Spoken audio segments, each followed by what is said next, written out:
আসন্ন এডিসি নির্বাচনকে সামনে রেখে দক্ষিণ ত্রিপুরার মনু বিধানসভা এলাকায় বনকুল মহামনুতে বিজেপির এডিসি নির্বাচনী জনসভা। আসন্ন এডিসি নির্বাচনকে সামনে রেখে দক্ষিণ ত্রিপুরার সাব্রু মহকুমার ৩৯ মনু বিধানসভা এলাকার ২৮ শিলাছড়ি মনু বনকুল কেন্দ্রের বনকুল মহামুনিতে বুদ্ধ মন্দির সংলগ্ন ভিউ পয়েন্টে বিজেপির এক বিশাল নির্বাচনী জনসভা অনুষ্ঠিত হয়। জনসভায় প্রধান বক্তা হিসেবে উপস্থিত ছিলেন রাজ্যের মুখ্যমন্ত্রী ডক্টর মানিক সাহা। ভাষণে মুখ্যমন্ত্রী এডিসি নির্বাচনকে গণতন্ত্রের গুরুত্বপূর্ণ অধ্যায় হিসেবে উল্লেখ করে উন্নয়ন, শান্তি ও স্থিতিশীলতার স্বার্থে সচেতনভাবে ভোটদানের আহ্বান জানান।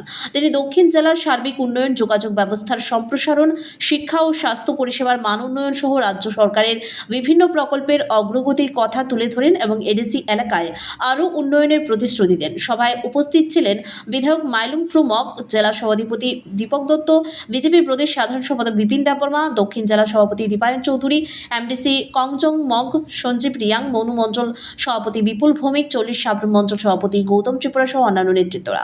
এদিন সিপিআইএম এবং তিপ্রামথা দল ত্যাগ করে ১০২ পরিবারের মোট ২০৫ জন ভোটার ভারতীয় জনতা পার্টিতে যোগ দেন।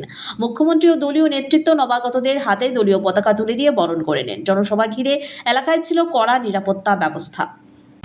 জনসমাবেশ এবং এখানে আজকের যে ভারতীয় জনতা পার্টির যে যোগদান সভা, ৬৫ জন ফ্যামিলির থেকে প্রায় ২০৫ জন আজকে ভারতীয় জনতা পার্টির পতাকা তোলে যোগদান করবেন। আমি ভারতীয় জনতা পার্টির তরফ থেকে আপনাদেরকে হার্দিক অভিনন্দন এবং স্বাগতম জানাচ্ছি।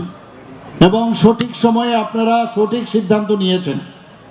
যে কোনো জায়গায় যাই, এত আমাদের জনজাতি ভাই বোনেরা এখন বুঝতে পারছে যে উন্নয়ন যদি দেখতে হয় এবং উন্নয়নের আসল যে রূপ সেটা একমাত্র ভারতীয় জনতা পার্টির নেতৃত্বাধীন সরকার, ওনারাই দিতে পারবেন।